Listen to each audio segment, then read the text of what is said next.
Hare Krishna, Hare Ram, Hare Ram, Ram Ram, Hare Hare, Hare Krishna, Hare Krishna, Krishna Krishna, Hare Hare, Hare Ram, Hare Ram, Ram Ram, Hare Hare, Hare Krishna, Hare Krishna, Krishna Krishna, Hare Hare, Hare Ram, Hare Ram, Ram Ram, Hare Hare, Hare Krishna, Hare Krishna, Krishna Krishna, Hare Hare, Hare Ram, Hare Ram, Ram Ram, Hare Hare, Hare Krishna, Hare Krishna, Krishna Krishna, Hare Hare, Hare Ram, Hare Ram, Ram Ram, Hare Hare. जय श्री कृष्ण चैतन्य प्रभु नित्यानंद श्री अद्वैत गदाधर शिवासदि गौर भक्तवृंद हरे कृष्ण महामंत्र की जय श्रील प्रभुपाद की जय. Sorry for the delay and thank you very much for joining today's Kirtan now. Hare Krishna, thank you. Late.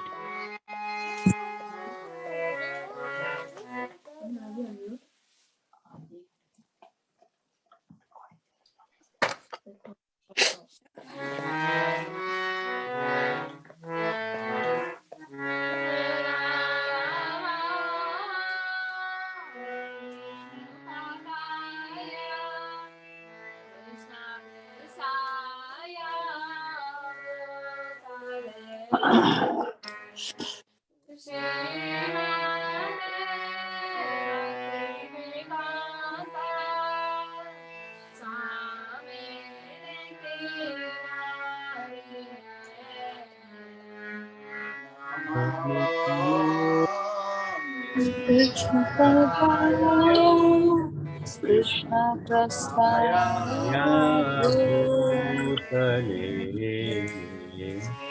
Mate Bhakti Vedanta, Swami Namini.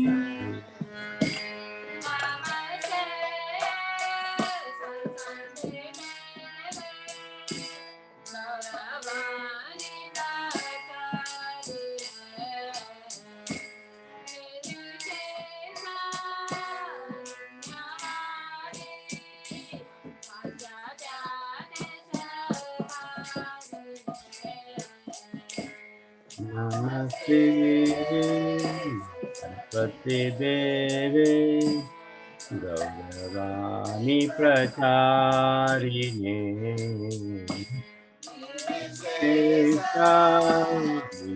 Krishnavadi Pratyabhishtatarine.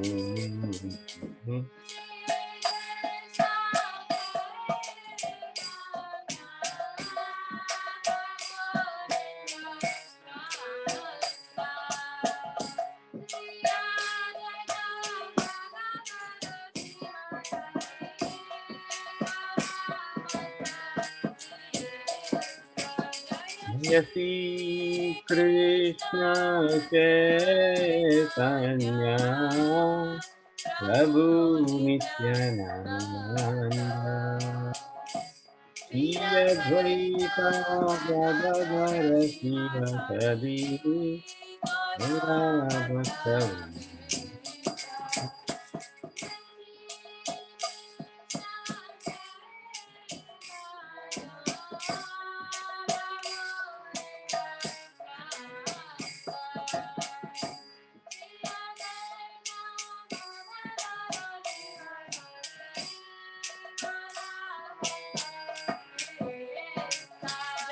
Jai Shri Krishna Chaitanya Prabhu Nityananda Shri Advaita Gadadhara Sivasadi Bhaktavrindi.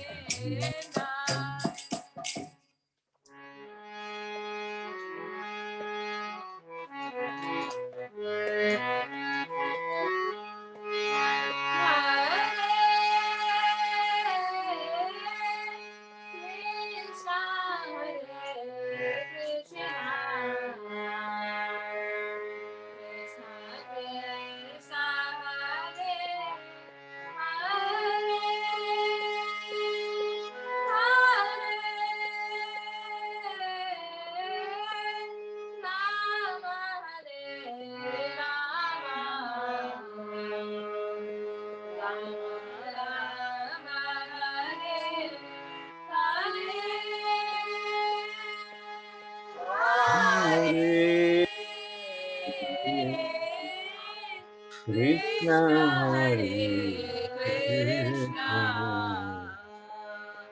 Krishna Krishna Krishna Krishna Hare Hare Hare Hare Hare Rama Rama Hare Hare Rama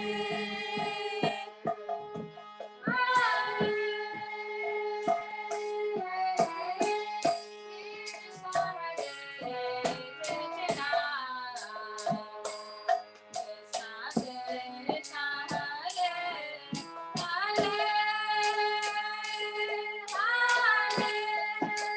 Rama Rama Hare Hare Hare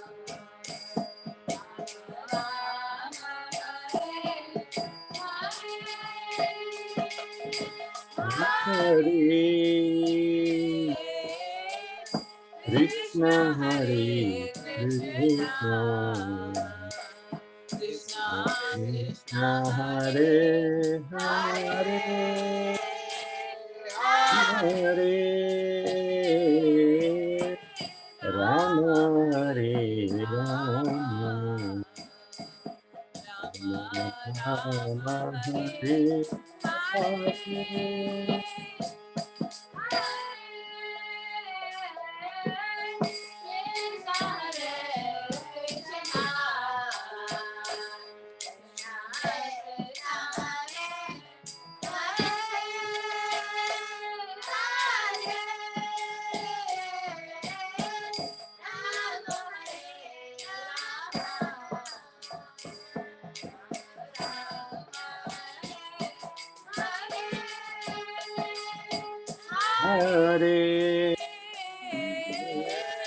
Krishna Hare Krishna Krishna Krishna Hare Hare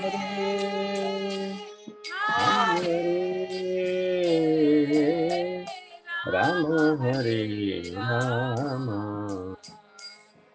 Rama Rama Hare Hare Hare Krishna,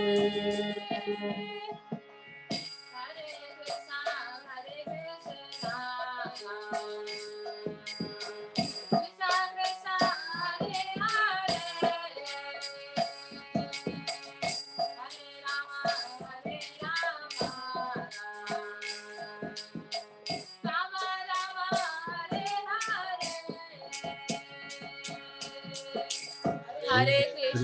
Hare Hare Krishna, Krishna Krishna Krishna Krishna, Krishna Hare Hare Hare, Hare Hare Hare Rama, Rama Hare Hare Rama, Rama Rama Rama Rama, Rama Hare Hare Hare. Hare Hare Krishna, Hare Krishna, Krishna Krishna, Hare Hare, Hare Rama, Hare Rama, Rama Rama, Hare Hare, Hare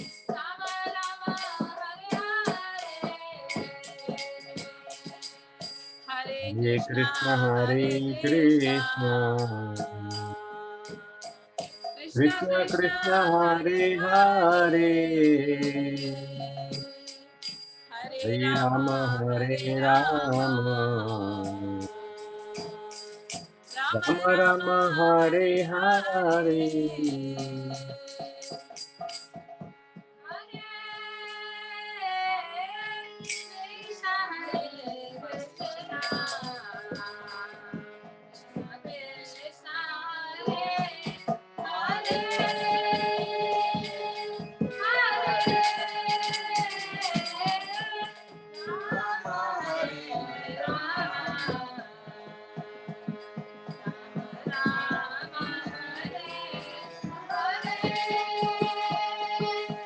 Hare Krishna Hare Krishna, Krishna Hare Hare Krishna Hare Krishna, Krishna Krishna Krishna Krishna, Hare Hare Hare, Hare Hare Rama, Hare Rama, Rama Hare Hare.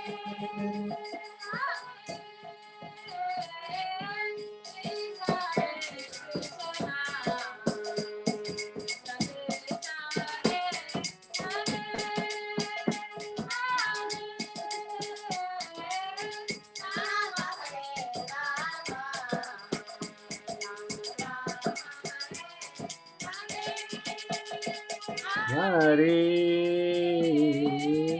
Krishna, Hare Krishna,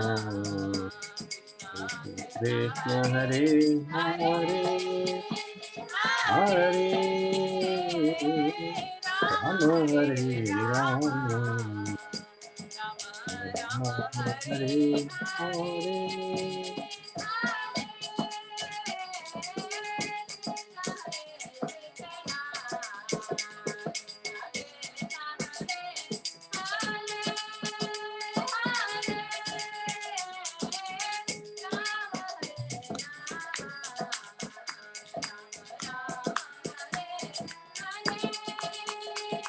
Hare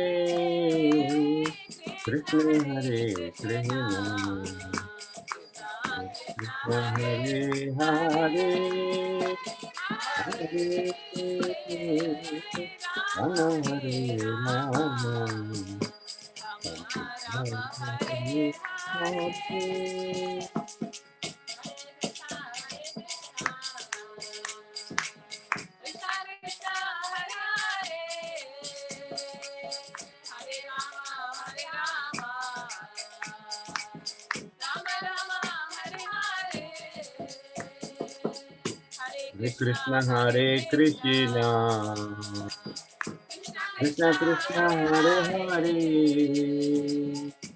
Hare Rama, Hare Rama, Rama Hare Hare.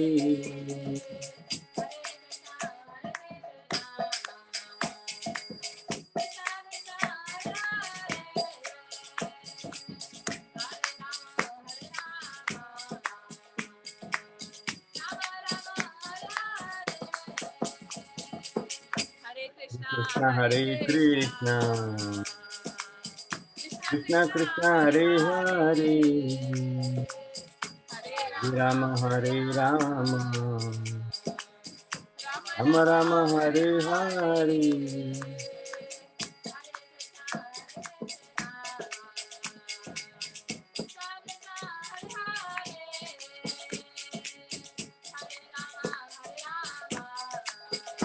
Rama, Hare Rama, Rama Rama, Hare Hare. Hare Krishna, Hare Krishna,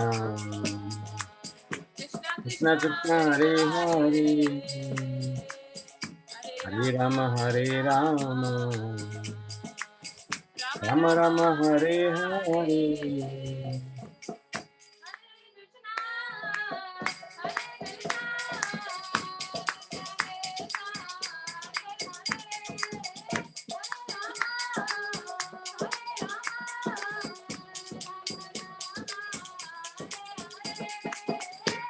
Hare Krishna, Hare Krishna, Krishna Krishna, Hare Hare, Hare Rama, Hare Rama, Rama Rama, Hare Hare.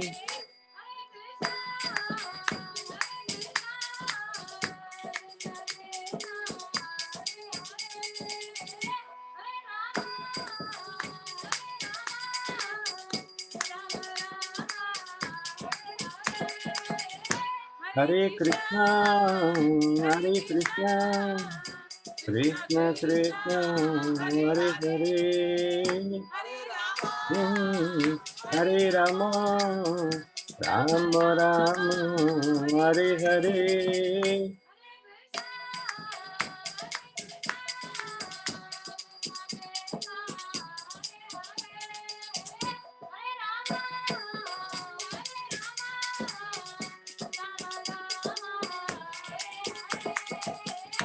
Hare Krishna, Hare Krishna, Krishna Krishna, Hare Hare, Hare Rama, Hare Rama, Rama Rama, Hare Hare.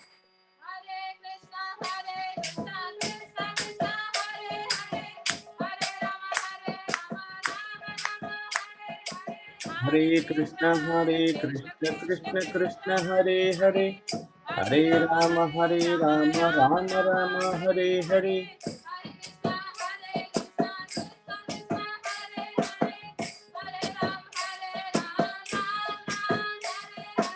Hare Krishna, Krishna Krishna, Hare Hare, Hare Rama, Rama Rama, Hare Hare.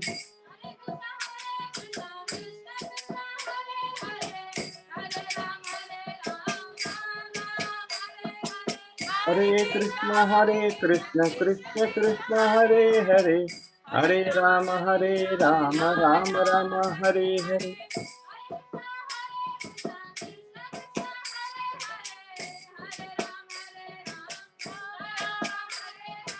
Hare Krishna, Krishna Krishna, Hare Hare, Hare Rama, Rama Rama, Hare Hare. Hare Krishna, Krishna Krishna, Hare Hare, Hare Rama, Rama Rama, Hare Hare.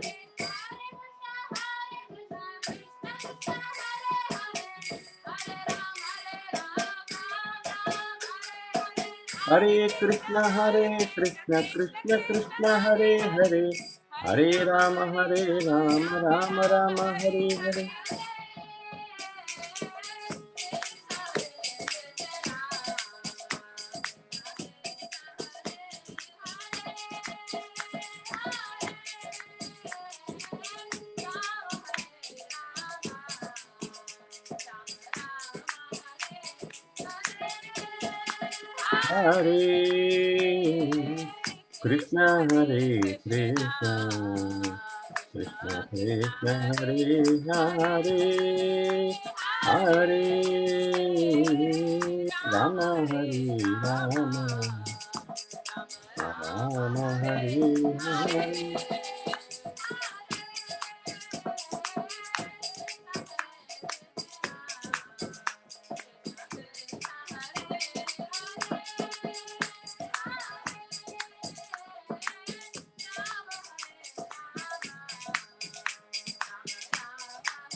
Hare Krishna, Krishna Krishna Krishna, Hare Hare, Hare Rama, Rama Rama, Hare Hare.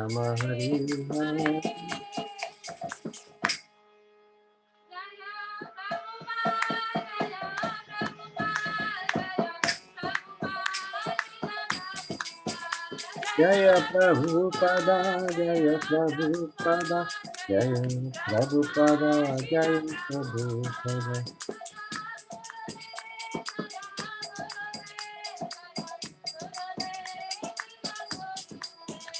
Jaya Gurudev, Jaya Gurudev, Jaya Gurudev, Jaya Gurudev. Nitai Gaur, Nitai Gaur, Nitai Gaur, Hari Bol, Hari Bol, Hari Bol, Nitai Gaur, Hari Bol. Nitai Gaur, Nitai Gaur. Nitai Gaur, Hari Bol, Hari Bol, Hari Bol, Nitai Gaur, Hari Bol.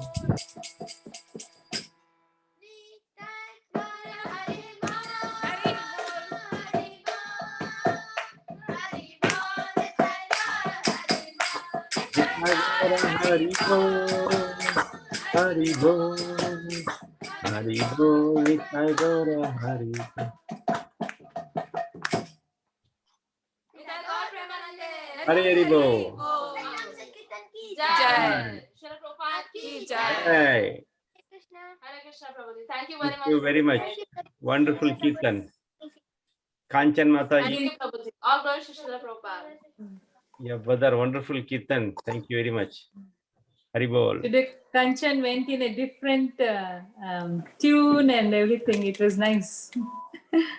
Thank you, Mataji. All glory to Shri. Hare It was Krishna. all khichdi, Mataji. All khichdi. So many tunes. I But it don't know was- from where But it it was was. very lively. It was very lively. Thank you so much. Thank you. Thank you, Mataji. Thank you, Mataji. Hare Krishna. Hare Krishna. Haribol. Hare Krishna, Prabhu. Dandavat pranam, all glory to Srila Prabhupada. Hare Krishna, Prabhuji, Dhanam Pranam, Gaurish Prabhupada, Jai. Hare Krishna Prabhuji, Dandavot Pranams, all glory to Srila Prabhupada. Jai, Hare Krishna. Hare Krishna Prabhuji, Danut Pranam. Hare Krishna, Prabhuji, Dhanam Pranam, Prabhuji, Jai.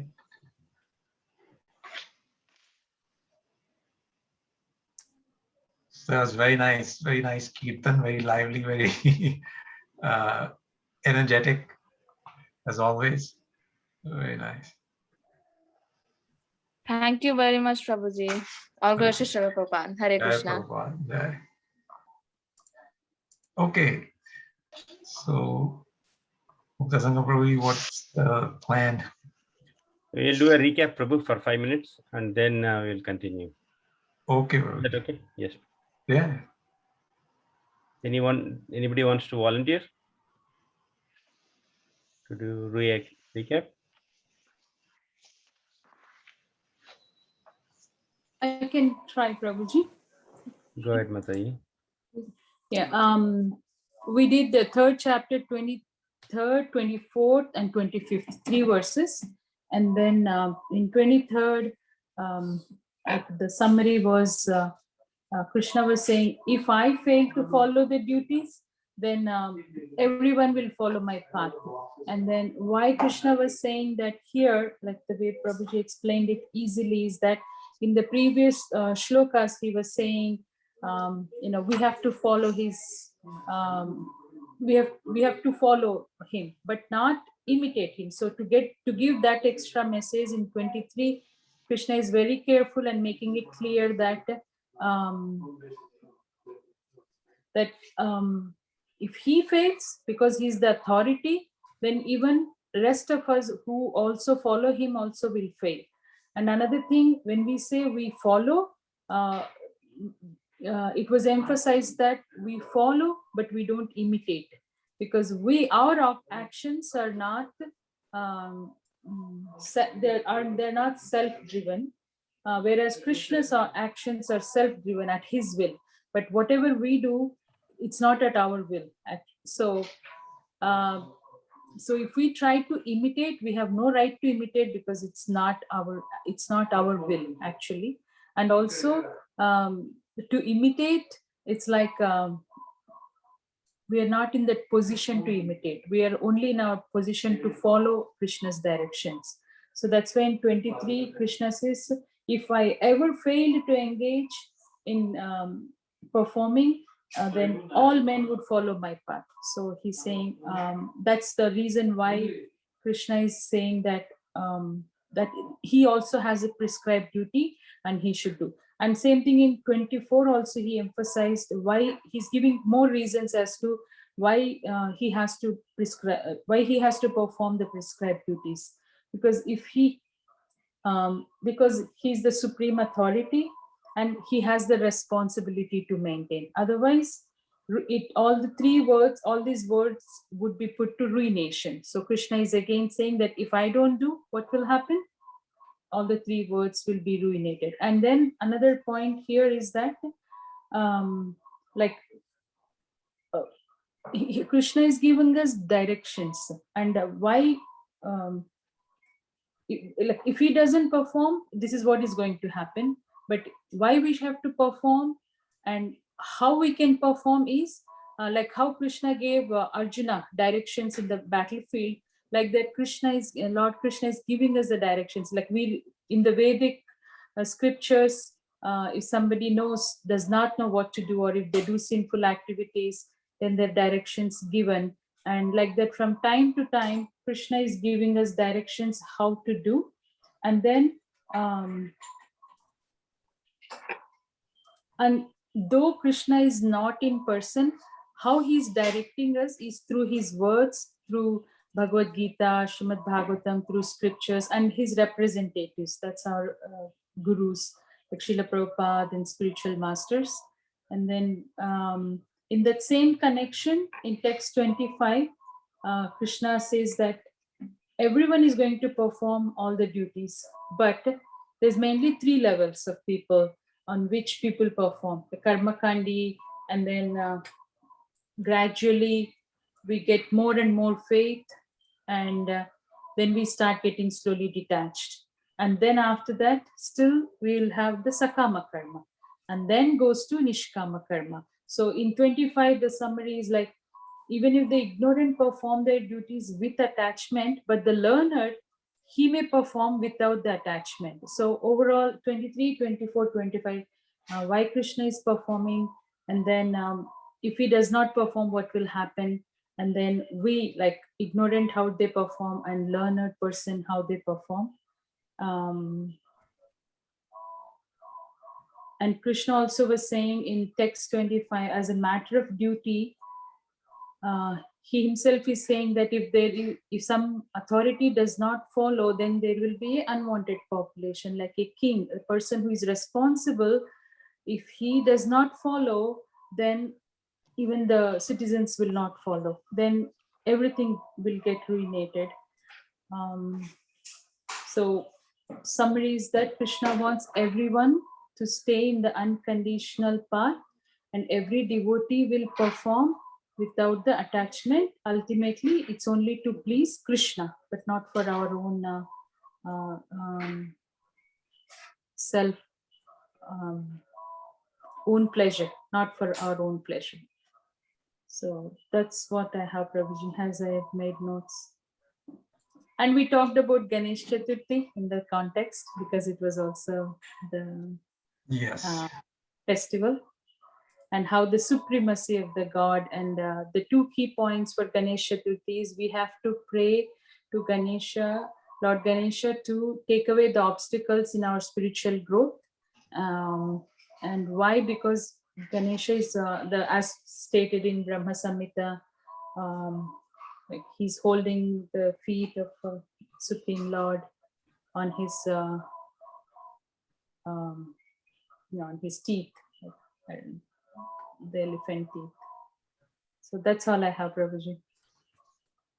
Thank you, Madhaji.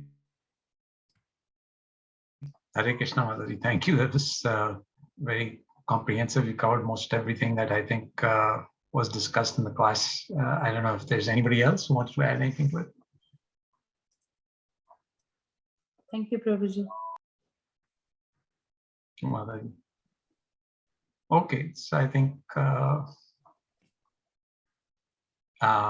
if nothing else, then we will continue further. So today I was actually thinking, actually there's 2 very auspicious events today. One is, of course, appearance of Lord Vamandev, and it is also appearance of Srila Jiva Goswami. So I was thinking maybe since it's such a special day, maybe we can do some glorification of Lord Vamandev. It's a once in a year opportunity to do that. So what do you all think? What do you suggest? That will be good, Prabhu. Definitely. Okay. All right. So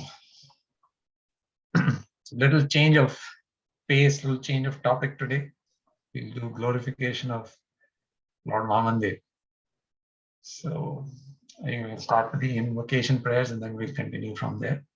Om Ajnana Timirandasya Gyananjana Shalakaya Chakshur Unmilitam Yena Tasmai Shri Guruve Namaha Shri Chaitanya Manobishtam Sthapitam Yena Bhutale Swayam Rupa Kadamayam Dadati Swapadantikam Vandeham Shri Guru Shri Yuta Padakamalam Shri Gurun Vaishnavamscha Shri Rupam Sagrajatam Sagana Raghunathanvitam Tam Sajivam Sadvaitam Savdutam Parijana Saitam Krishna Chaitanya Devam Shri Radha Krishna Padan Sagana Lalita Shri Vishakanvitamscha He Krishna Karuna Sindhu Deen Bandhu Jagatpate Gopesha Gopika Kanta Radhakanta Namaste Tapta Kanchana Gorangi Radhe Vrindavaneshwari Vrishabhanu Suti Devi Pranamami Hari Priye Vanchakalpatarubhascha Kripa Sindhubhya eva cha Patitanam Pavanebhyo Vaishnavebhyo Namo Namaha. Jai Shri Krishna Chaitanya Prabhu Nityananda Shri Advaita Gadadhar Srivasadi Gaur Bhakta Vrinda. Hare Krishna, Krishna Krishna, Hare Hare, Hare Rama, Rama Rama, Hare Hare.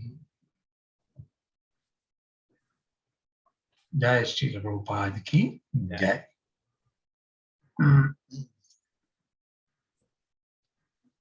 So, the story of Lord Vamandev actually starts, I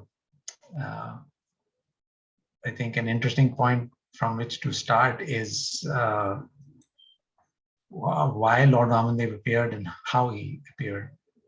So it was, the demons and the demigods, they had this opportunity to engage in Sagar Manthan. And so that was one pastime that took place, as a result of which nectar was produced. And after that, there was actually a fight between the demons and the demigods. And eventually, actually, what happened was the demons, actually, they became very powerful because their guru, Shukracharya, he had recommended many sacrifices, and the Bhagavatam describes that by following perfectly the instructions of the Brahmins, Bali Maharaj, who was the king of demons, he became very powerful.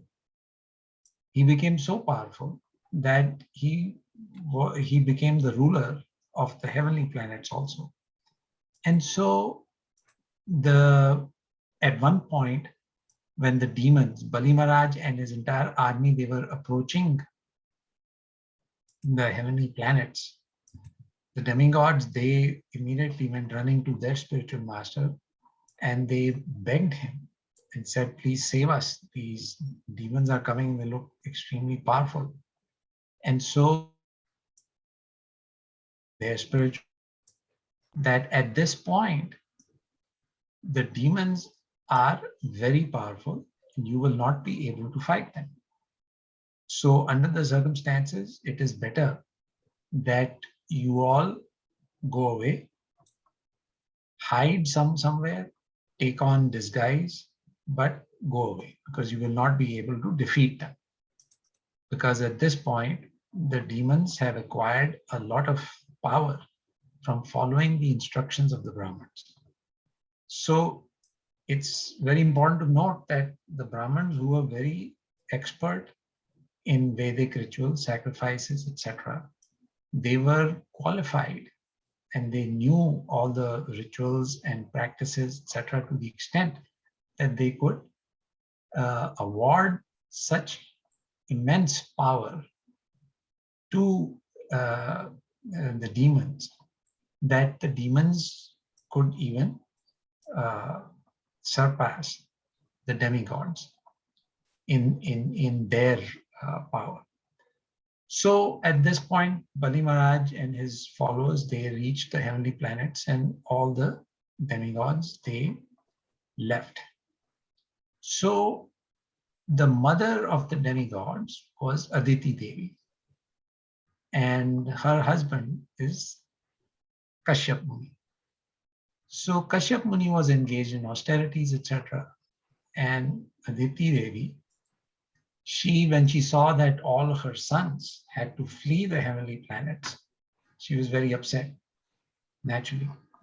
And so after some time, Kashyapa Muni returned to his ashram, and he saw that Aditi Devi, his wife, was looking very upset, and it seemed like she was unhappy about something. So Kashyapa Muni asked what is happening. And he basically asked one very important question. He said, are the religious principles being followed? Are the Brahmins taken care of? And are the cows taken care of? Because it seems from your expression that something is not right. And so Aditi Devi said, yes, actually all the religious principles are being followed. The Brahmins and cows are all okay. And so this signifies the importance actually in Vedic culture and Vedic society of Brahmins and cows. So that's why Krishna, when we pray to him, we say, Go Brahmana Hitaya Cha, Jagataya Krishna Govindaya Namo. So along those lines, Kashyapa Muni asked Aditi Devi what the situation was with regard to the Brahmins and cows and following of religious principles. She said everything is fine. And then she explained to him what had happened. And she said, how can I restore the position of my sons back to the heavenly planets? And so Kashyapa Muni was a very advanced devotee of the Lord. And he said, at this point, the demons are so powerful that nobody other than the Supreme Personality of Godhead can defeat them. So she said, now, so what should I do? I want my sons to be restored to their homes and their original position. And so Kashyapa Muni said, okay, there is a vrat, it's called the Payo Vrat. And if you follow this vrat for 12 days, the Supreme Lord will be pleased. And the Payo Vrat basically means that she would have to subsist only by drinking milk for those 12 days, and then follow various regulative principles and engage in deep devotional service to the Lord. So Aditi Devi was very happy to take on the vow. And so she started following the Payo Vrat. And she performed it perfectly according to the instructions of Kashyapa Muni. And at the end of the Vrat, the Lord was very pleased. And so he appeared before her. And the Bhagavatam describes that when the Lord appeared before Aditi Devi, she wanted to offer prayers to him, but she was so overwhelmed by his presence that all she could do was she offered Danvat pranams to him, and her whole body was trembling with the happiness of seeing the Lord, that she couldn't even utter any prayers. And then eventually she got a little more composed, and she thanked the Lord for appearing before her. And the Lord said, I know exactly what you want. And the only way that we can make this happen is if I myself appear as your son. Only then, because it's only me who can defeat the demons and Bali Maharaj. So the Lord agreed to appear as her son. And so Kashyapa Muni, with his meditation, could understand that, okay, now the Supreme Lord is ready to appear. And the Lord appeared in first, he entered Kashyapa Muni's mind. And so anyway, we jump to the part where Lord appears. And so when the Lord appeared as Aditi Devi's son, he appeared in this little form of a dwarf, Vaman, a little dwarf. And so Bhagavatam describes it very, very nicely. And the Lord, when he appeared, he had ornaments. He already was covered with ornaments, just like we've seen when Krishna appeared, he was already wearing ornaments and he was decorated. So when he appeared as Vamandev, Hare Krishna Tyaguji. Hare Krishna ji. We're just discussing the appearance of Vamandev because today is Vamandev's appearance day. Okay ji. Sorry, Ji, just a friend came and I had to. No problem. So, Vamandev appeared. He had ornaments. He was very beautiful and he had weapons in his hands. And then in front of Aditi and Kashyapa Muni, he took on the form of a little dwarf. So just like when Krishna appeared to Devaki and Vasudeva, in his 400 Narayan form, and then he took on the form of a little baby, Krishna. Same way, first Vamandev was, the Lord appeared with weapons and other things in his hands and ornaments and so forth. And then he took on the form of a little dwarf.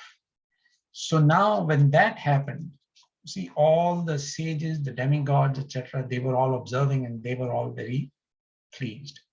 So one by one, they all started coming to the place where he had appeared and offering gifts to him. So now this list is very long, so I'll have to keep referring to the Bhagavatam, but we can hear how when the Lord appears, everybody is so pleased, and even the demigods are so pleased that they take this opportunity to come and offer the Lord something. So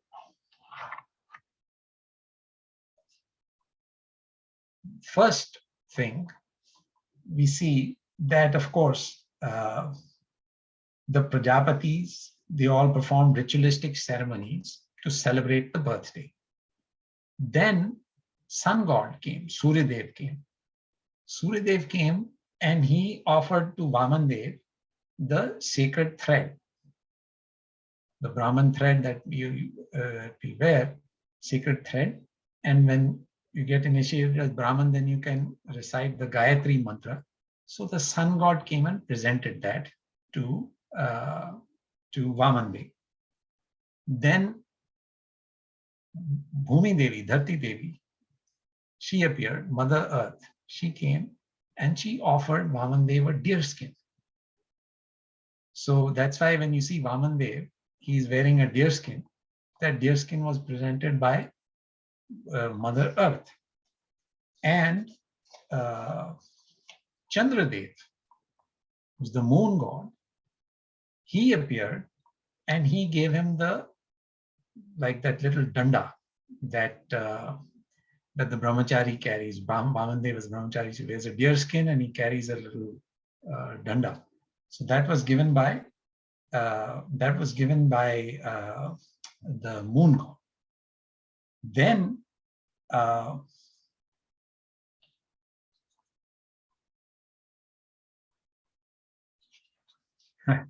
so then Bhagavatam describes that the demigod of the heavenly planets offered him an umbrella. So you see Vamandev is carrying an umbrella and a danda. And then Lord Brahma came and he, along with the 7 sages, offered him kusha grass. So kusha grass is considered very auspicious in all ritualistic ceremonies. So Brahmaji came and offered him that. And Mother Saraswati Devi, who's the goddess of learning, she offered him a necklace of Rudraksha. So you see Vamandev wears a necklace of Rudraksha, so that was given to him by Saraswati Devi. Then Kuber, the treasurer of the Lord, he gave him the begging pot, because Lord Vamandev was a brahmachari and he would, and his duty was to go beg. So the begging pot was given by Kuber. And then Lord Shiva's wife, Parvati Devi, Durga Devi, she gave him the first dakshina. So after Kuber gave him the begging pot, Parvati Devi gave him the first dakshina. So in this way, the demigods, different demigods appeared and they gave Vamandev many gifts. So anyway, now Vamandev was ready to go to the sacrificial arena of Bali Maharaj. So when he went to the sacrificial arena of Bali Maharaj, immediately Bali Maharaj recognized that here is none other than the Supreme Lord himself. And Shukracharya, Bali Maharaj's spiritual master, was not pleased. He said, well, this is probably some trick by by the Lord Vishnu, to prevent Bali Maharaj from fulfilling the sacrifice that he was engaged in. So the approach between between Shukracharya and Bali Maharaj towards Vamandev was completely different. So Bali Maharaj got up with great respect and offered Vamandev a seat, washed his feet, and he said, just like he realized that this is the Supreme Lord and the water that washes the Lord's feet is basically holy. It is Ganga Jal. And just like Shivji holds Ganga on his head, Bali Maharaj took this opportunity and he said, with this water I have washed the lotus feet of Vamandev. This is like Ganga Jal, and he took the water on his head. And he honored Vamandev, and then he said, please ask me what I can do for you. And so Vamandev, as we know, he asked for 3 paces of land. And Bali Maharaj said, well, 3 paces of land is a very small thing for you to ask of a king of the 3 worlds. But Vamandev said, if I need only 3 paces of land, then that is all I will ask you for. Because even though you have control over the 3 worlds and you can give me way more than that, way more than 3 small steps that I can measure with my dwarf size, a person who takes only what he needs is satisfied, but a person who takes more than what he needs is greedy. And for greed, there is no satisfaction.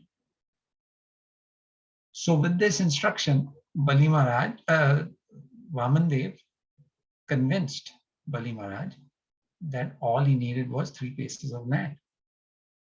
And so Bali Maharaj went ahead and made the promise to him. And Shukracharya kept stopping Bali Maharaj, saying, don't do this. This is Lord Vishnu and he might trick you. But Bali Maharaj said, if this is Lord Vishnu, everything that I have belongs to him anyway. So what am I going to give him? And so he said, I am not going to not give him what he's asking for. And so, of course, we know that then Vamandev expanded his size and he took the first step. And the first step, he covered all the directions and he covered all of the material planets.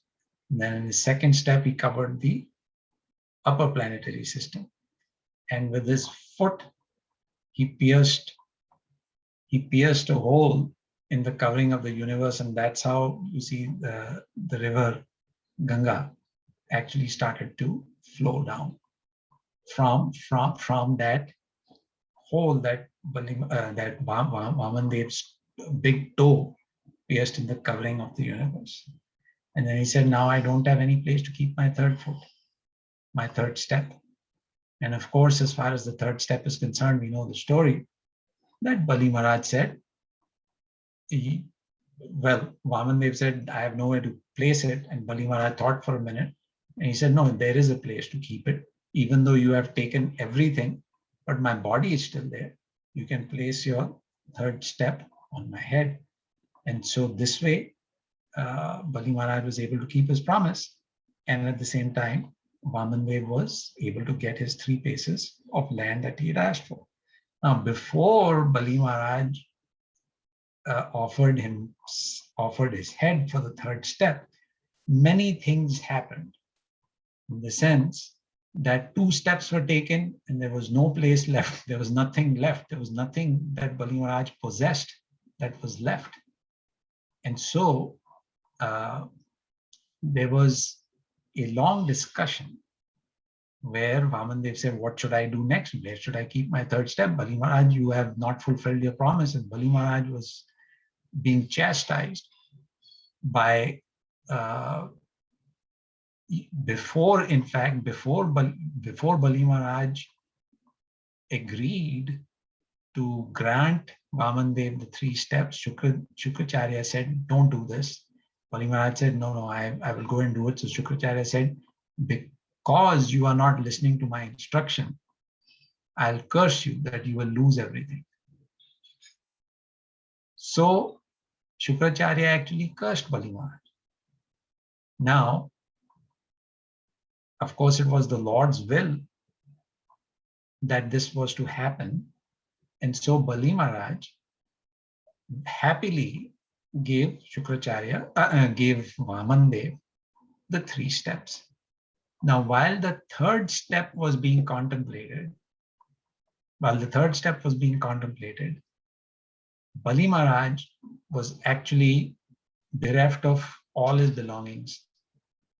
And when he was questioned where should the 3rd step be placed, and he was thinking, in the meantime, Varun Dev awards punishment. He is the demigod who awards punishment. So Varun Dev was summoned, and he tied up Bali Maharaj with ropes. So Bali Maharaj was arrested, that you made a promise to give 3 steps and you've only given 2. So he was arrested. And when he was arrested, so he was in pain. He was bereft of all his belongings. His guru cursed him. His friends and relatives left him. So Bali Maharaj was in a very difficult position. And it is then that Bali Maharaj thought, and he said, I still have to maintain my promise. What should I do? What should I do? What should I do? And then Prahlad Maharaj appeared. Prahlad Maharaj is Bali Maharaj's grandfather. So Prahlad Maharaj appeared, and he offered his obeisances to Vamandev, and he said, I am so pleased to get your darshan. And so Bali Maharaj got inspiration from his grandfather. And he said, I am a grandson of a great personality like Prahlad Maharaj. I have to fulfill my promise. And that is when he surrendered himself. And he said, oh yes, there is one more thing that I have still. And then he offered his head, and Vamandev placed his foot on his head, and his promise was fulfilled. So when this happened, Vamandev was so pleased with Bali Maharaj. He was so pleased with Bali Maharaj. He said that despite everybody abandoning him, despite him having lost everything, despite him being in pain and not having anything to fall back on, he has still been truthful. He has still kept his word. He promised me something. He kept his promise. And he said, as a result of this, I will award Bali Maharaj way more than what he already possesses. So the question arose, where Bali Maharaj already was possessing the 3 worlds, what more can he get? So the Lord said, now I will award you a planet called Sutala, which is made by in the Dumna. And that planet, the Lord says, I will always be with you. I will always be visible to you. My disc, Sudarshan Chakra, will always be there to protect you. And on that planet, nobody will be able to come and conquer you. And you will reside there comfortably. And that is a planet with more opulence than the heavenly planets. And he said, and the Bhagavatam describes that's a planet where there is no fatigue, there's no dizziness, there's no exhaustion, it is an amazing standard of living, if you will. And then he said, in addition to that, so you will live there, and then at the end of so as you know, there are like 14 manus in one day of Brahma. And so the Lord also gave Bali Maharaj the benediction that he would also become he would occupy the post of king of the heavens during Savarni Manu's time. So in other words, the Lord awarded Bali Maharaj with more opulence than Bali Maharaj already had. And why did he do that? Because he was very pleased. The Lord, Vamandev, was very pleased with the truthfulness and dedication to his duty that Bali Maharaj exhibited. Bali Maharaj was not attached to all his material opulences, despite having so much. He was not attached by it, he was not bewildered by it, and he was capable of giving it to the Supreme Lord because he realized that all of this was in any case a gift given to him by the Supreme Lord. So when the Supreme Lord approached him, Bali Maharaj was perfectly happy and comfortable in giving everything that belonged to him to Lord Vamandev for his service, because he said, in any case, what do I possess? What do I own? This is all yours. And so because Bali Maharaj demonstrated that clarity of understanding, he is regarded as a Mahajan, and he was blessed by the Lord with these amazing opulences. So, the Bhagavatam describes that the Sutala planet was made by Vishwakarma. Sorry, I said in the Duna, that is from Lord Jagannath's story. It is made by Vishwakarma. And he says, because it is especially protected by me, it is free from mental and bodily miseries. So Adhyatmic, Adibhotik, none of those miseries are there. Free from mental and bodily miseries, fatigue, dizziness, defeat, and all other disturbances. He says, Bali Maharaj, you may now go there peacefully. And he also said that you will become king of the heavenly planets during post of Indra, king of the heavenly planets, post of Indra Dev. That was given to Bali Maharaj during the period of Savarniman. So these are the benedictions, or some of the benedictions that Bali Maharaj received. And there is a great description of how the Lord says, I shall always be with you and give you protection in all respects, along with your associates and paraphernalia. Moreover, you will always be able to see me there. And this is on the Sutala planet. So these are some of the main points of the appearance of Lord Vamandev and his interaction with Bali Maharaj, and of this wonderful pastime that since today is the appearance of Lord Vamandev, I thought we just glorify the Lord with the short discussion of this pastime. So I'll stop here if you all have any questions or comments or want to add to it or anything. Thank you very much, Prabhu. That was really nice. And it's always good to refresh our memories and remember. So that's why these festivals are there. and it's appropriate day to talk about Lord Vamanadev. Very nice. Thank you, Prabhu. So I have a couple of questions, Prabhu. This has been there for a while, and I couldn't ask now, at least in this forum I can ask. So first thing is that Shukracharya, so he being the spiritual master for Bali Maharaj, and he goes against the spiritual master's orders. Okay, first thing. So for this, definitely according to the Shastras, we incur sin. Even in our chanting 10 aprats, right, offenses towards the holy name, the third offense is that to disobey the instructions of spiritual master. So that is then you can't utter the chanting properly. Right. So here he's outrightly disobeying his spiritual master's instruction. Right. So for that, definitely he'll incur sin. Right. Even though it is a higher cause, but still he'll definitely incur sin. So that is one thing, right? If you can answer that, then I'll go to the next question. So is your question that should he have done that or not done that? No, he should not have done that. Should not have done that. Yeah, his spiritual master's instruction you cannot disobey. That's what we are taught with, right? So in that regard, and that's a very good question.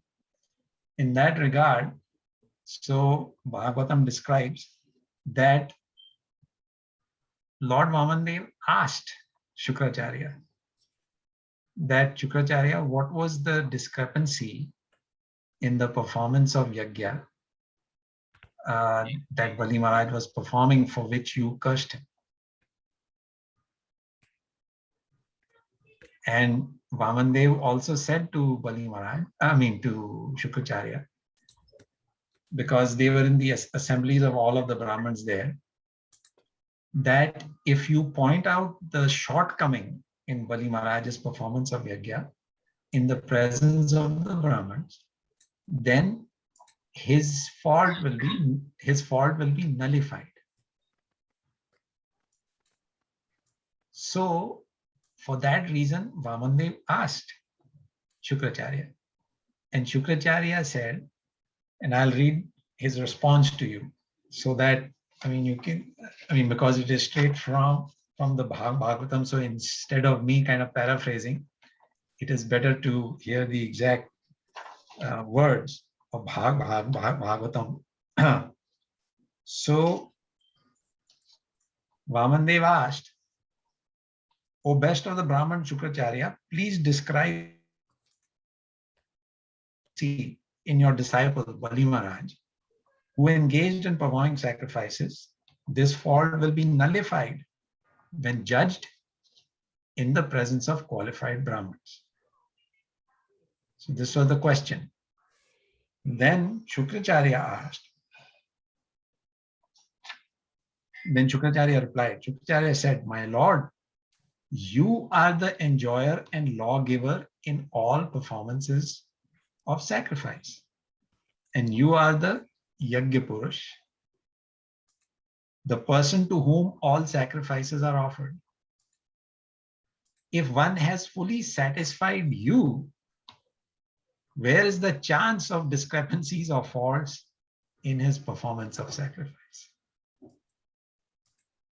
So Shukracharya is saying that you are Yajna Purush, and that Bhagavad Gita was Bhoktaram Yajna Tapasam Sarvalokamesha, right? So Shukracharya accepted that you are the Lord of all sacrifice, you are Yajna Purush, and if in a sacrifice you are satisfied, then where is the question of any discrepancy remaining?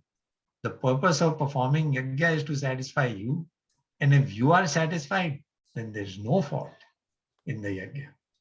So he said this, and then in the next verse, he says, there may be discrepancies in pronouncing the mantras and observing the regulative principles. And moreover, there may be discrepancies in regard to time, place, person, and paraphernalia. But when your Lordship's holy name is chanted, everything becomes faultless. So Shukracharya is now acknowledging the power of chanting of the holy name. So he's saying even if the mantras are not pronounced properly, which leads to discrepancy in performance of yajna, but if your holy name is chanted, that nullifies all the faults. And then he goes on to say, Lord Vishnu, I must nonetheless act in obedience to your order, because obeying your order is most auspicious and is the first duty of everyone.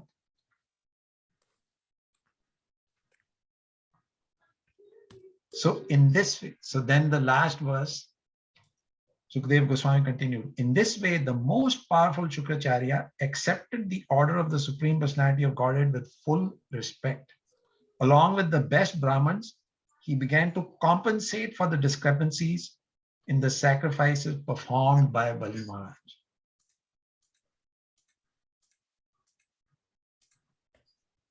So in other words, Shukracharya accepted that Lord Vishnu was satisfied by Bali Maharaj, so there was no discrepancy remaining in the yajnas. And then whatever mistakes may have been made in the pronouncing of the mantras or anything like that, they were compensated for by them chanting the holy names of the Lord.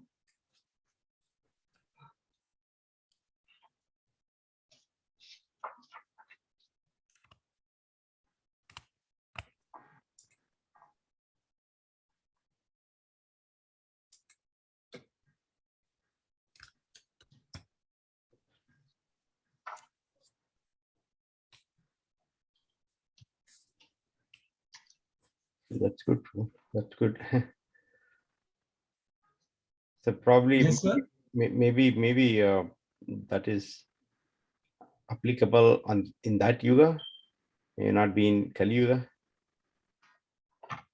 Right, bro? The application of what is applicable in that yuga, is it? Application of rejecting spiritual master, because they could see that direction of the Lord, but in Kali Yuga we may not be able to do that. So Yeah.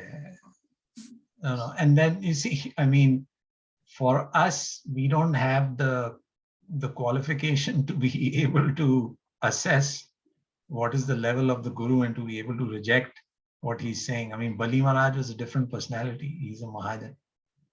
And so, and at that point, they said Shukracharya was more focused on performing the rituals rather than devotion until this particular event took place.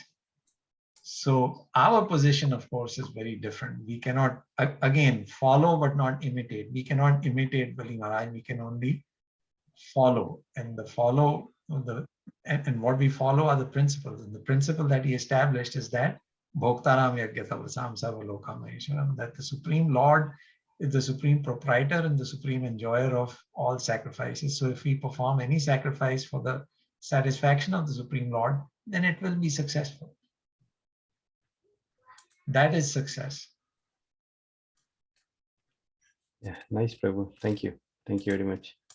There's no question of us not accepting the direction of the spiritual master. That's for sure. Thank you, Prabhu. Hari. So Jenny Mataji has a question. Prabhuji, you said you had 2 questions. I actually forgot the other one, so you can continue. No problem, Prabhuji. Just actually, my daughter had question, Prabhuji. Prajna, wanna ask?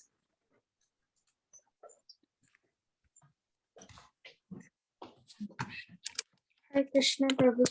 Hare Krishna, Prajna Mataji. So my question was, a lot of people told me the Ramana story, but the way all of them tell it, it usually makes like the impression on Bali Maharaj like he's kind of evil. But how come in this one he's like a really good devotee? Because his kingdom. because he's like the king of demons too. Right. Yeah. See, it's interesting that even though Bali Maharaj is the king of the demons, he actually himself is a devotee. So what that means is that the family that you're born in doesn't qualify or disqualify from being a devotee of the Lord. You see, what happens is what we hear and we've heard typically, especially in India, is that if you are born in the home of a Brahmin, then you're a Brahmin. And then you're higher than the Kshatri, Vaishyas, and Shudras. And if you're born in a Shudra family, then you are lower. But that is not actually the case. It is the action that you perform that actually qualifies you as a Brahman, Kshatriya, or Shudra, or Vaishya, whatever. So here we see the example of Bali Maharaj, where he was born in a family that was known as demons, but he himself was a devotee. And moreover, his grandfather, who was his grandfather, we just discussed? Who was this grandfather? Prahlad Maharaj. Prahlad Maharaj. And Prahlad Maharaj is the greatest devotee of the Lord. So there are 12 great devotees of the Lord, and two of them, Prahlad Maharaj and Bali Maharaj, they are born in demon families.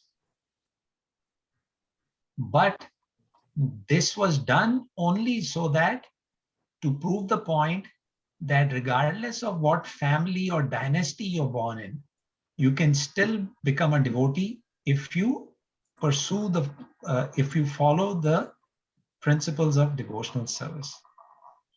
So maybe you got the impression that Bali Maharaj was evil because he was born in a family of demons. But his actions were not like that of a demon. His actions were that of a devotee.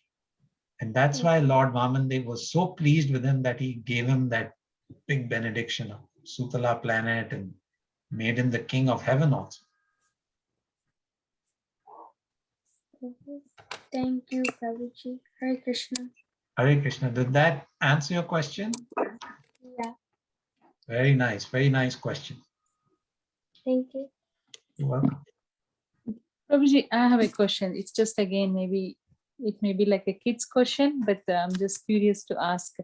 So if we're saying that Bali Maharaj was king of demons, but demons, they're not devotees of Lord, and they do all this, they trouble the devotees, they trouble the demigods, but then how can a king be good, but all the people are like that, and then that means king is not controlling, and how can somebody become king of these demons and then be good like that? It's little like same thing with Prahlad Maharaj. I mean, I don't know those pastimes, like after Prahlad Maharaj became like elder and he became a king, if he ruled the kingdom of Hiranya Kashipus, then what happened? Like then did the demons become good or were there no demons? Then I don't know. Are there any details like that, Prabhuji? Well, what we can, so you see in the entire story of Bali Maharaj, it is very clear that the demons, the difference between the demons and the devotees is not that the demons cannot be powerful. They can also be very powerful. But the mentality is different, meaning the devotees, the demigods, the devatas, they use their power to serve Lord Vishnu.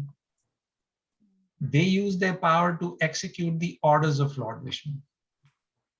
The demons, the only difference between them and demigods is that the demons want to use their power and opulence for their own satisfaction. It is not as if they don't believe in doing sacrifices and praying to God and trying to get benedictions. They do that. they approach the Lord, they perform sacrifices very nicely. That's why Bali Maharaj and Shukracharya was helping him perform sacrifices so that he could become powerful. But then the demons have this tendency to use that power for their own benefit. Whereas Bali Maharaj demonstrated that he recognized that everything was coming from Lord Vishnu. So he said, okay, Lord Vishnu, if you want everything, you can take it. And so that's how he demonstrated that the mentality of a devotee, even though he was king of demons. Okay. But Now- are there? Yeah, go ahead, Prabhu. No, I was just going to say, you may ask, well, but if Bali Maharaj, the king, had this mentality, why were his followers not having that mentality? Yes, that was part of my question. Because whether you want to serve Maya or you want to serve Krishna, that is your independent choice. The Lord will never force you. The Lord has 6 opulences. Independence is one of them. He is supremely and fully independent. And because there are these 6 opulences, we also have these 6 opulences, but in minute quantity. So we have this independence. And the only independence we have is that do we want to serve Krishna or do we want to serve Maya? So we choose to serve Maya. So the demon is the person who wants to serve Maya, who wants to satisfy his own desires. That's all. So even though Bali Maharaj himself was a devotee with that devotee mindset, he could not influence the independent decision of his followers. Followers. Yeah, he set an example.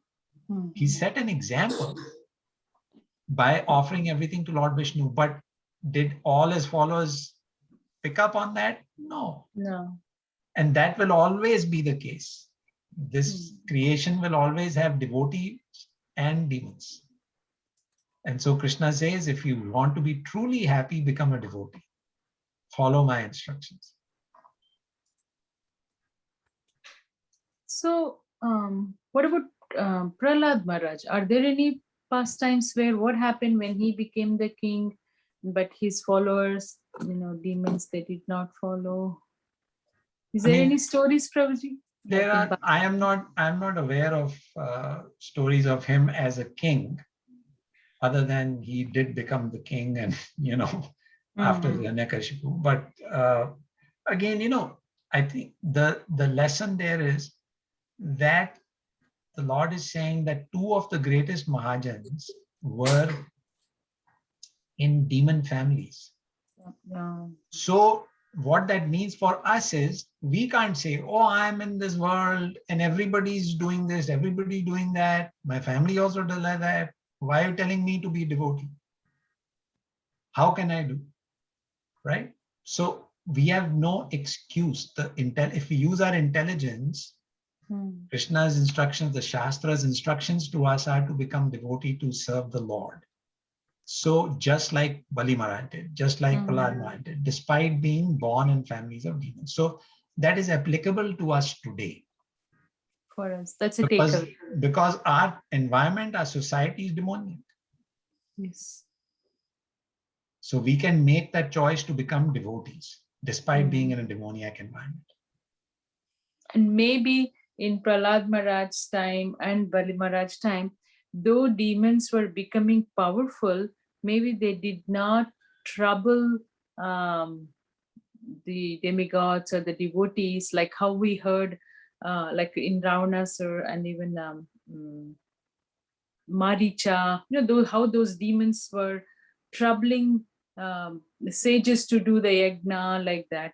Because otherwise, as a king, Prahlad Maharaj or Bali Maharaj, they would have stopped them, saying that, no, you become powerful for your own purpose, but you cannot trouble others. Maybe such kind of things must not have happened as such. I don't know, I'm just... No, that sounds right. Because you see, Bali Maharaj was also performing sacrifices and they became so powerful that they could even displace Indradev and all the demigods from the heavenly planets. So that is because of the power of the yajnas that they carried out. Yeah, so they were very respectful to Brahmins. That is why at the start of the story I was saying that the demons were able to displace the demigods because they were perfectly following the instructions of the Brahmins. Or to perform sacrifices and all that. Yes, okay. Yeah, now it makes sense. They respected the Brahmins. They didn't they didn't trouble them. Prabhuji, I have one question about Vamandev, Lord Vamandev. So is And we there have any... two more people have raised hands, Tyavuji and Vatsala Mataji also. So after you, then we can go to them. Sure, Prabhuji. This will be quick. So is there any details like how old was Vamandev when this pastime had happened? Is there any details like that, Prabhuji? Well, so when I was like the verses that I was quoting from the Bhagavatam, those are straight after he appeared, he took on the form of a dwarf. Wow. And then he just went and performed the And then he pastime. went upon, yeah. Oh, okay. So the Lord's appearance, Janma Karma Chame Divyam Evam Yuveti Tattata. You see, his appearance and disappearance is Divyam. For that reason, and then that's it. Yeah. And so the passage of time is not that important, that he was this age or that age. He, as it is described here, when he appeared, then he took on the form of a dwarf, and then all the demigods came, they offered all these gifts to him, and he went for his pastime. Got it. Thank you, Prabhuji. Hare Krishna. Welcome. Tyavuji is next on the question. Yes, Prabhuji. It's a silly question again, but following Saujanya-ji's question, I think we were all taught or portrayed as Rakshasas, the people who are like Bali Maharaj and their people are like Rakshasas, like, they were like portrayed as like people look really scary and do all kind of bad things. So we are understanding that, that's how the people that they look like. But now I'm trying to understand, like, based on your, I'm trying to educate myself now where there's two people. One are they are materialistic and devotional people. There is no people looking like really, different. Is that correct, Prabhuji? Or? Yeah, actually, Tyagu, you may have to repeat a little bit because the connection was becoming a little unstable. A little bit was I missed a little bit. No, Ji. I'm sorry, Ji. So basically, what we were from kid onwards, we were learned or seen in a movie or in books that all this Bali Maharaj or whoever is not, demigods or their people, they're portrayed as Rakshasas, right? They look really scary. They try to kill and eat people, things like that. So now we trying to understand now is like Lord presented people as either you're going to materialistic or devotional. So there is no odd looking people looks like it. So is it correct? Yes, that is correct. You see, because the thing is, in movies and in books and all that kind of thing, they dramatize these things a little bit. They dramatize, and so to show the difference between good and evil, they make the evil person look like they've got horns and so that was not the case. Actually, Ravan, for example, Ravan was a very handsome man. Exactly.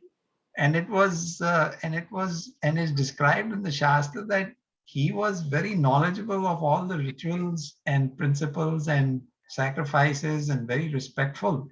I mean, so, and he was a great devotee of Lord Shiva. So they are actually very pious people. It's just that this depiction of them being ugly and scary and all that is not the case.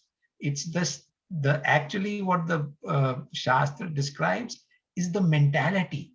Exactly. Okay. The mentality of a devotee is pleasing, and the mentality of a demon is that they want to have all enjoyment for themselves, not for the Supreme Lord. So that's why they are portrayed as, negative.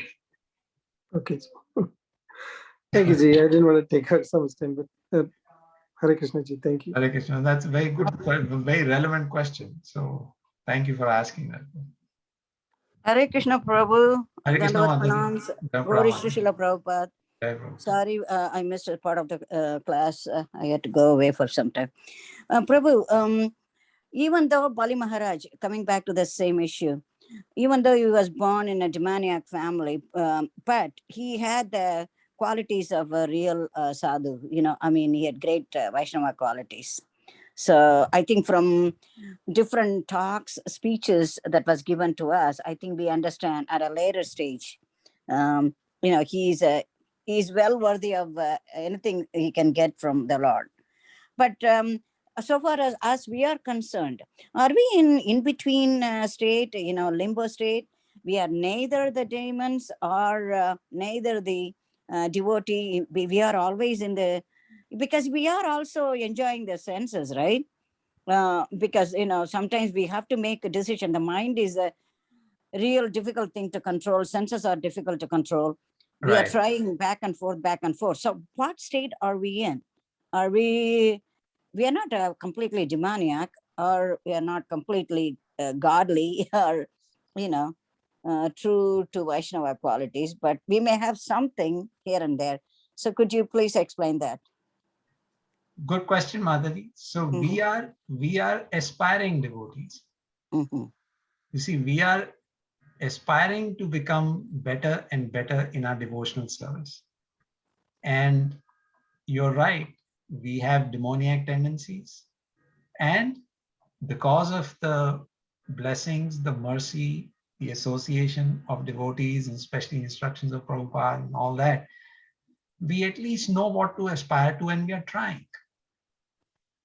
And so, as Chaitanya Mahaprabhu has said, when we chant the holy names of the Lord, the Hare Krishna Mahamantra, that is the process of Cheto Darpan Marjanam, that it cleanses our mind, it cleanses our heart. So that's that is our position. You're right, we're in the middle. We are trying to elevate ourselves. We have the process given to us by which we can elevate ourselves. And all we have to do is sincerely follow the process. Because we may never become fully perfect, but as long as we keep trying to improve ourselves each day more and more and more, the Lord will be pleased with the effort. And he rewards the effort. Yeah, we may go up a little bit and then come down, even in chanting and other things. As soon as we think, today or a couple of days, it has been great. And then there is just a big, just like a surge of energy up and down. It goes up some days, it's all good. And then a couple of days later, and then you are slumping, slowing down.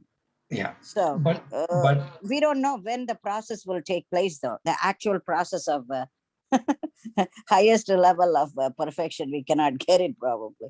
Well, I mean, the highest level of perfection is probably not, I don't know if we'll ever be capable of it, but that's why Prabhupada said that, if you follow the process and you try and keep improving yourself, not take advantage of the process, but say, what I mean is, not get complacent and say, I'm following the process, so now I can break rules here and there. No. If we follow the process sincerely and keep attempting to improve ourselves more and more, then by the mercy of the acharyas, by the mercy of the Guru, the Lord will accept us, even though we may not be perfect. As we have seen in Mahaprabhu's pastimes, even great sinners like Jagai and Madai, all these people were purified simply by the association of the Lord, by the association of Mahaprabhu himself. Now, we don't have the association of Mahaprabhu, but we are following his process. So that process is, there's no difference between Krishna's name and his qualities and his pastimes. So Krishna's name, the Hare Krishna Mahamantra, is the sound incarnation of Krishna. So when you're chanting the holy name, Krishna is with you in the form of his holy name. And so that's why it has a purifying effect. And so that's why we are advised to continuously follow the process and to continually make attempt to improve ourselves and to avoid aparadhs. And the Lord will accept that. He will accept that effort, even though we may not be 100% perfect. Thank you, Prabhu. Welcome. Thank you very much. Appreciate it. Sure.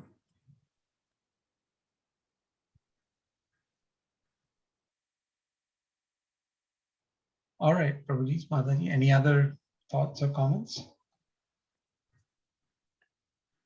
Prabhu, if I may ask one more, this is not related to Bali Maharaj or Yes, ma'am. the Maya, but there was a question, and I want to have it. What's your take on this?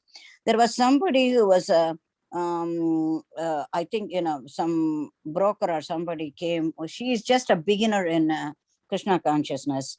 She is trying her level best to chant at least one round. She's just here. The thing is, somebody is, giving her ideas about investing some money, $500 to $1,000 in cryptocurrency and all. But she is a beginner. She was not sure whether she should take that opportunity. And she said, even though even if I make some money on it, eventually I may share the profit with the temple. I can donate it to the temple.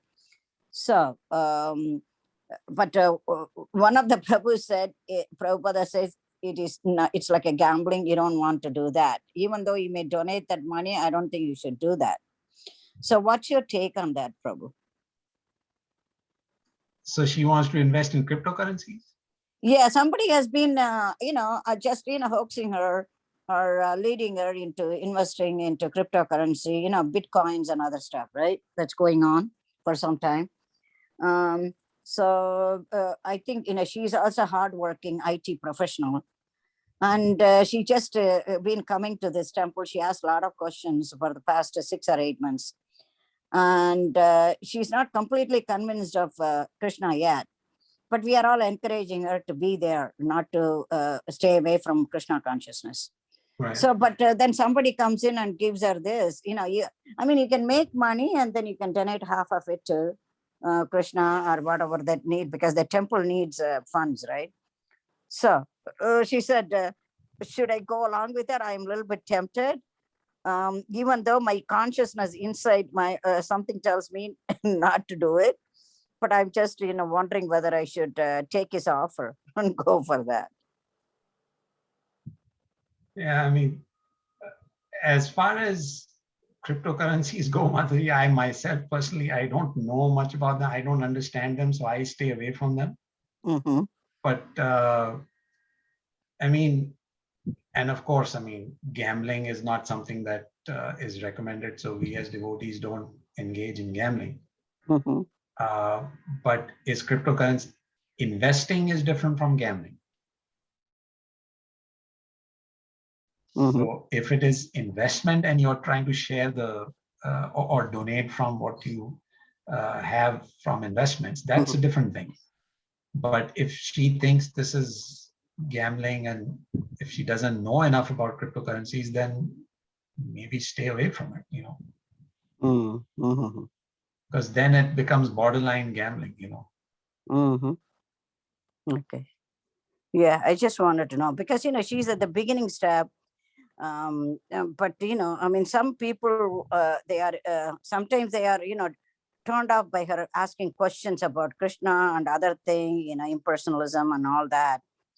I think we should encourage the people to just stay, not to go away from that because of certain things that's happening or whatever it is. Yeah, you should definitely encourage her to stay within that. ISKCON, okay, Krishna. Follow the process of chanting and reading, and all of this is good, Mm-hmm. Yeah, even if it comes to be like one round, she said she used to be enthusiastic. Now she is doing a high level job and also she is doing higher level studies. So it's very tough for her sometimes to get into the conversation and all, get into Zoom meeting or other things.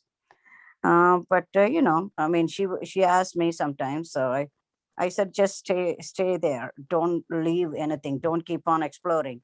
You have come here and you are reading Srila Prabhupada's books, and it should make sense.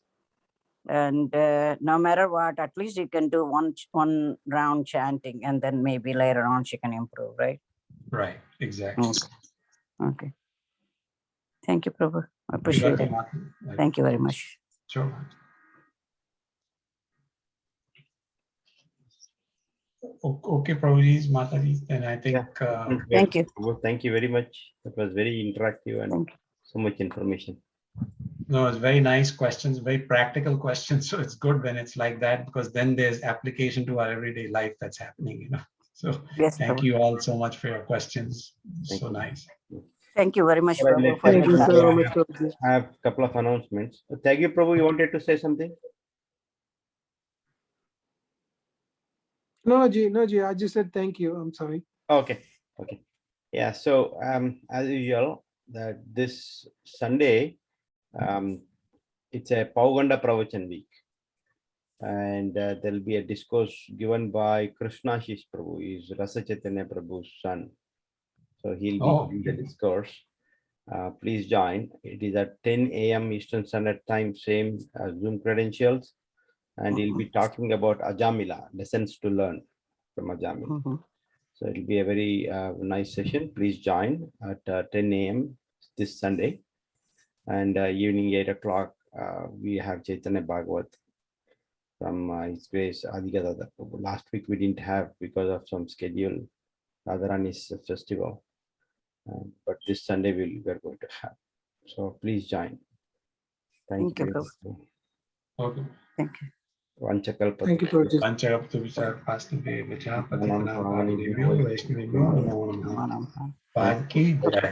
Jai. Thank you very much. Thank you, Prabhuji. Thank you, Mataji. Thank you. Hare Krishna. Thank you. Hare Krishna, Thank Ji. you, Prabhuji. Hare Krishna. Thank you. Yeah.